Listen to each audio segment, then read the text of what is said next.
You're fighting me now, Majin Buu.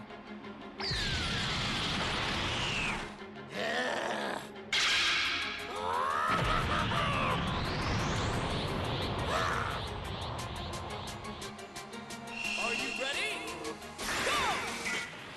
So this is a video you might have seen somewhere else before. Dragon Ball Fighterz beta is really good! Exclamation points, winky face in there somewhere, something like that. But as trite as this kind of video is right now, I do want to just add my voice to the number of voices of positivity around this game. Dragon Ball Fighterz is honestly the fighting game I didn't know I wanted. As a kid, and even now, I consider myself like a pretty decent Dragon Ball fan. I liked Dragon Ball, I loved Dragon Ball Z, and I have an on-off relationship with Super. But I just like these characters. I like the insane just charging up and then punching you really hard thing. It's something that's so primal and so silly that I can't help but love it. And the thing is, Dragon Ball Fighterz gives you all of the flair, all the finesse of, you know, the Dragon Ball series, but also makes it easy to do, which is something I wouldn't expect looking at this, but I guess, you know, I shouldn't be surprised from the people who made Persona 4 Arena. So to start off my thoughts, I want to just clearly address how simple this game is in terms of its mechanics and how easy it is for anyone to just jump in. So like most fighting games, you got buttons. In this case, you have technically 6. You have light, medium, heavy, key, and then your 2 assist buttons. And you present someone like a 6-button fighter such as Street Fighter, and they're like, oh god, there's so many things, I'm so slow, why am I getting punished for everything? And that kind of happens in this if you're going against someone who's way better than you. But when you're playing fighters, especially against other new players, you kind of just do cool things by accident. I had one guy I played against who obviously was just mashing, and he did like a lot of cool looking things. He did the 1-2-3 combo, and then he accidentally dragon rushed after it, and then he did another 1-2-3 combo, and I'm like, this guy has no idea what he's doing, because if I just walk away, he kind of just does random moves randomly, but he makes it seem like he knows what he's doing when he actually gets in. And that's, I think, very important for fighting games, because a lot of the time when I introduce a fighting game to someone, they kind of just sit there and get frustrated, like, why aren't I winning? Like, why isn't this working out the way? And it's weird. When people think of fighting, most of the time they think of just wildly flailing limbs and punching someone and then just continuing to wail on them. And I haven't been in too many real-life fights, but I feel like real-life fights and fighting games both benefit from using your brain as opposed to just flailing with your big muscles everywhere. And this game has a nice bridge, I feel, where you're mashing buttons, you're flailing crazily, and you're doing cool things, and you think, how do I do that again? And so that causes you to be a little more like systematic with the way you do things. You might at first just find the basic square combos where you just mash light all the time when you get a combo, but as you continue to go on, you're like, okay, wait, I can do this button or that thing, and it just piles on. It's a lot of like natural learning because you want to learn, you want to do the cool things, and I think that's honestly amazing. Mainly because I love fighting games, but every fighting game seems to have a okay-sized population.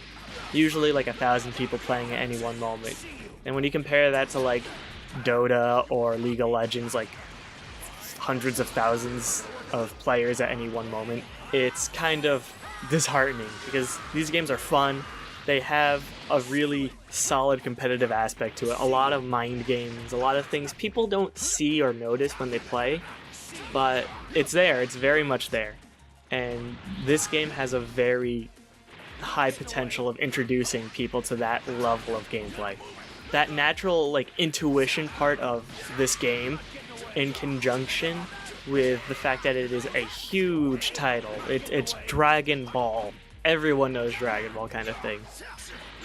Those two things combined make it so this game will be reaching a lot of ears and having a lot of people play it and potentially converting a few people who are like, oh, I play video games, but like Uncharted or Halo and stuff like that, turning those people into people who are like, I am now a fighting game person.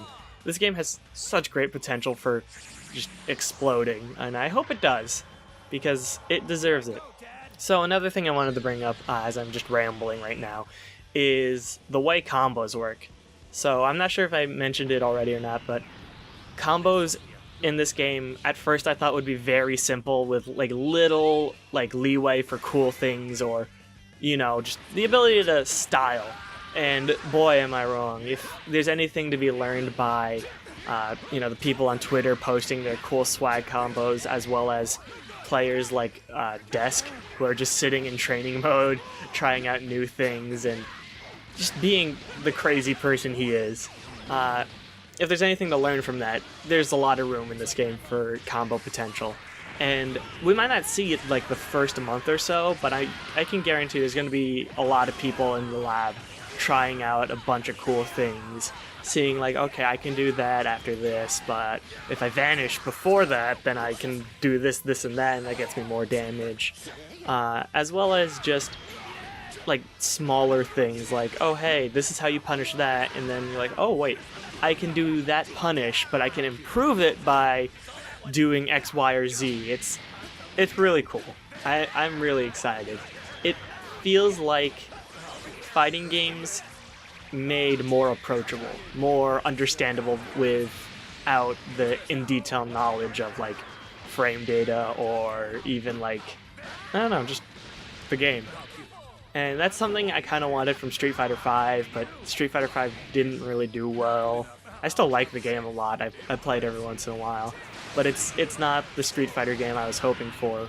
And Arc System comes around and just kind of beats up Capcom in so many ways. They made the approachable fighter they kind of wanted in Street Fighter V, as well as they made the Marvel vs. Capcom game that Capcom failed to really what's the word I'm looking for? Deliver on with Infinite. I still think Infinite's a fun game. It is absolutely insane. It's a real fun time to watch, but it did not live up to people's expectations, sadly. Let me think. Aside from that, I mean, we did just play the beta, so it was only playing against other people, and there were some things, I think at least, that were missing. So I don't think it was possible to do the Goku kills Frieza thing on Namek, which is something I'm really excited for. That'll get me hype every time. That will literally get me playing Goku just so I could go against a Frieza and beat them on destroyed Namek. Like that's just super hype to me. As well as Beerus versus Black Goku, or Goku Black, where Beerus is level 3 if you beat Goku Black with it. Instead of flicking him on the forehead like he does normally, he just outright destroys him like he does in the series. It's just super cool. There's so many little details and polished bits everywhere that I just can't help but enjoy watching and playing the whole experience. On top of that, I'm really excited for the single player. I'm not sure how much I'll actually play it, but I'm just excited to walk around a world kind of like you did in Budokai 2, I think it was. Or just Budokai, I can't remember. And collecting characters as well as like capsules to upgrade your guys. It's something I really liked from the PS2 Dragon Ball games and just been missing ever since.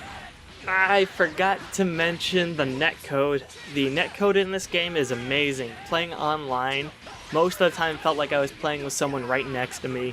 There was the occasional like 8 to 10 frame delay, but that wasn't too bad. It just felt like I was playing a good online fight. And there was 1 or 2 matches where it's like 25 frame delay, and I'm like, okay, we're missing like a whole half a second. This is alright. But it also helps that this game is also like dial a combo sort of mechanics where you can do 1, 2, 3 Dragon Rush, and then regardless of really when you push those buttons, it'll do it. So that definitely helps in terms of the game's feel online. And aside from that, there were a few times where the servers kind of crapped out, as we all know. And there's a few times when the servers were working well where I was just not able to get games because I would click yes and then it would have to wait the whole 50, 60 seconds or whatever. That might just be them not being there, but it happened to me so frequently that I think it was a server issue. Who knows? I don't. But that is definitely something to keep in mind. So if you're planning on getting this game but you didn't have any friends near you to play with, online is definitely a worthwhile experience. It's very well made, and it is intensely fun. But I think that's it for my thoughts on Dragon Ball Fighterz. This game, I went from, like before this weekend, I went from, I might get it if it's on sale, to I need this game day one. It's just that much fun. It's going to be a solid experience, as well as a really, really fun to watch competitive fighter. My hopes is that this does get more people into competitive fighting games, as I mentioned before. But who knows? The world works in mysterious ways, and I can't say for certain whether or not anything I said in this is going to be fully true or not in the long run. But that's it for now. I hope you guys enjoyed the video. I plan on uploading videos again. But I always say that and then don't, so it's fingers crossed, right? But either way, my name's Steinsnick, and I'll see you guys later. Bye! You